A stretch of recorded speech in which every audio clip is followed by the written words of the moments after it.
em nome de Jesus Cristo. Todos vocês, Deus abençoe. Diga para alguém do seu lado: Deus vai falar com você, meu querido. Irmãos, eu quero falar rapidamente. Não vou causar enfado. Pelo menos 30 minutos. Eu quero meditar com os irmãos nestes 2 capítulos da Bíblia Sagrada, Atos 27 e Atos 28, que uma história está fazendo um paralelo com outra história. Sem o Atos 27, nós não vamos conseguir entender o que está acontecendo em Atos 28. Esse texto da palavra de Deus está falando da 4ª viagem missionária do apóstolo Paulo, aproximadamente no ano 60 depois do Senhor Jesus Cristo. Essa viagem aconteceu entre setembro e outubro. A Bíblia Sagrada está falando de uma das experiências do homem de Deus, o apóstolo Paulo. Homem de Deus este que foi a maior referência eclesiástica depois do Senhor Jesus Cristo no Novo Testamento. Saulo de Tarso teve um encontro incomum e inusitado com Jesus em Atos capítulo 9, quando ele ainda era um perseguidor da igreja. Estava ele em cima do lombo de um animal, com cartas de autorização para fechar sinagogas. Mas o Senhor olhou para esse homem, e mesmo ele sendo um perseguidor da igreja, o Senhor viu qualidades nesse homem, se encontrou com ele no caminho de Damasco. Foi tão forte a experiência que ele caiu do lombo do animal e não pôde enxergar por 3 dias, ficou cego. Paulo ficando cego era Deus querendo tirar a velha visão de Paulo. Paulo ficando cego era Jesus querendo dar uma nova visão das coisas para ele. 3 dias depois, Paulo recobre a visão. Paulo novamente enxerga, mas agora vê o evangelho de maneira diferente. Paulo, em Atos capítulo 9, a partir de Atos 9, é que a Bíblia começa a mostrar os caminhos e as experiências desse homem. Esse homem era poliglota, erudito, cidadão romano, filho de fariseu, criado aos pés do maior doutor da palavra no Novo Testamento, Gamaliel. Paulo foi um homem que teve tantas experiências com Jesus, ao ponto de ser transportado num arrebatamento de espírito no 3º céu. Paulo, ele era sábio, entendido nas escrituras, ao ponto de escrever 13 das 22 cartas que temos na Bíblia. Paulo escreveu 13, e se porventura foi ele o autor da carta aos Hebreus, então logo são 14 cartas que esse homem deixou registrado no cânon sagrado, na Bíblia Sagrada, no livro de Deus. Paulo, por onde quer que ele estava, Paulo conseguia fazer com êxito a obra de Deus. Esse homem era tão carregado da unção de Deus, era tão cheio do Espírito Santo, que os lenços de Paulo curavam os enfermos. Os aventais de Paulo eram levados e jogados nos doentes, e os doentes eram curados apenas com o toque dos aventais de Paulo. Esse homem, por onde quer que passasse, pregava o evangelho de maneira eficaz, e almas levantavam as mãos e aceitavam a Jesus como Salvador. Almas e vidas deixavam suas religiões exóticas, seus ensinamentos precipitados, e aceitavam o evangelho que Paulo estava pregando. Por onde quer que esse homem vinha, ele pregava, e vidas deixavam a idolatria.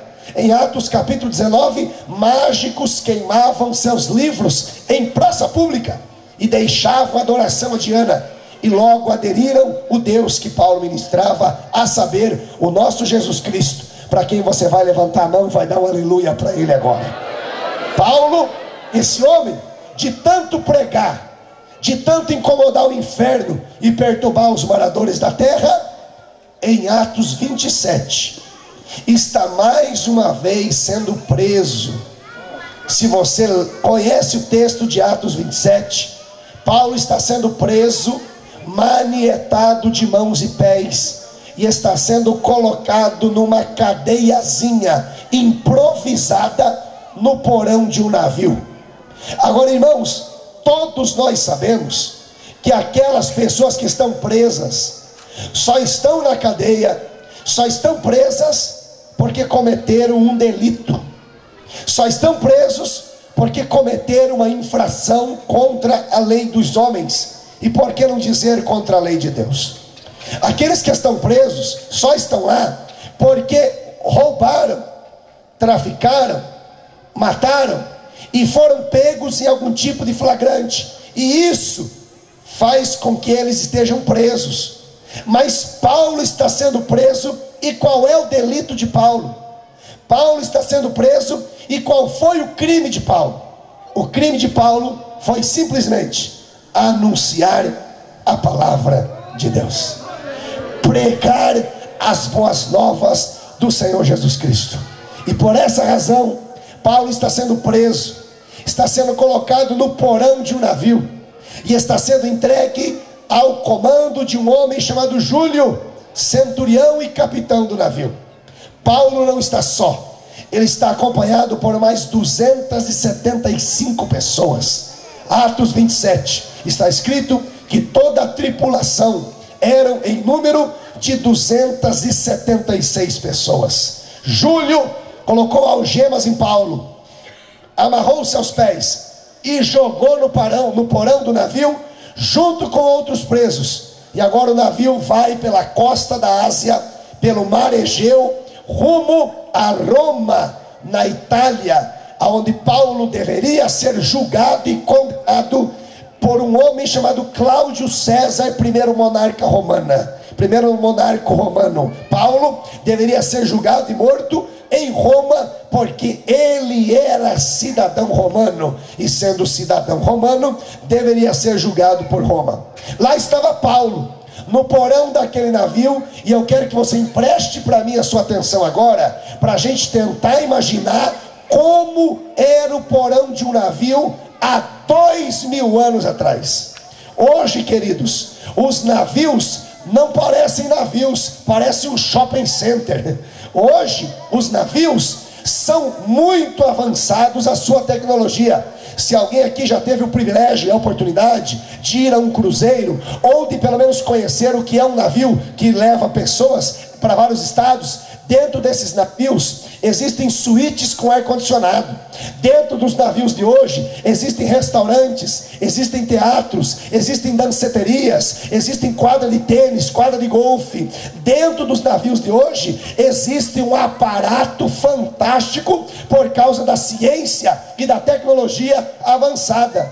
Mas eu estou falando de um navio há 2000 anos atrás, aonde não havia tecnologia avançada, aonde não havia desenvolvimento da ciência, não havia internet, não havia todo tipo de aparato americanizado que temos à nossa disposição hoje. Eu acredito que o navio daqueles tempos era uma coisa simples, era algo arroz e feijão, era algo básico. E o porão de um navio há 2000 anos atrás, eu acredito ser um lugar escuro, fedorento, mal cheiroso, gelado, úmido, e também, por que não dizer, que haviam ratos e insetos peçonhentos no porão do navio.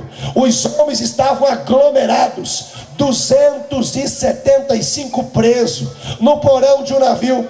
E para ajudar a situação, se você ler Atos 27, você vai ver que de repente desencadeou-se repentinamente uma tempestade.